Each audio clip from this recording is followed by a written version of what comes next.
परिलेक्षणात्मक भक्ति। जैसा कल मैंने आपको परिलेक्षणात्मक भक्ति से अवगत कराया था, तो ये जो शब्द है वो इतना गहराई वाला शब्द है कि इसका जो मतलब है कि हमारे परिलेक्षणात्मक की हमें सभी देवी देवताओं की भक्ति का प्राप्त होना शिव जी की कृपा से। क्योंकि मैं आपको शिव जी की कृपा से, शिव जी की भक्ति से अवगत करा रही थी।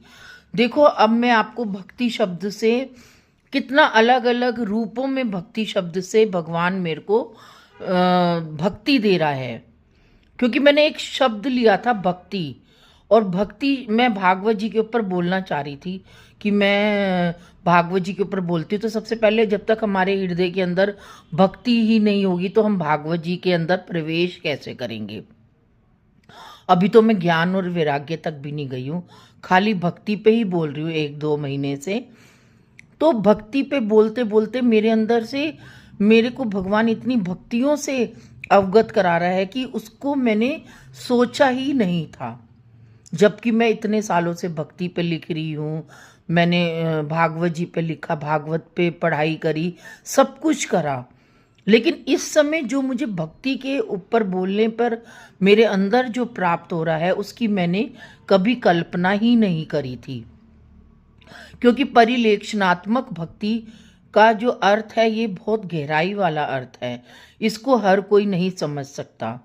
क्योंकि मैंने इस परिलेक्षणात्मक भक्ति का अर्थ के लिए मैंने बड़े आचार्य जी के पास पूछा, उनसे पूछा, एक विद्वान पंडित जी उनसे पूछा, तब उन्होंने इसका अर्थ बताया। तो मैंने कहा अरे ये तो बहुत ही गहराई वाला अर्थ है, और बहुत ही मैं अपने आप को एक सौभाग्यशाली मानूंगी कि भगवान ने मेरे को इस परिलेक्षणात्मक भक्ति से अवगत कराया, महसूस कराया, अनुभूत कराया।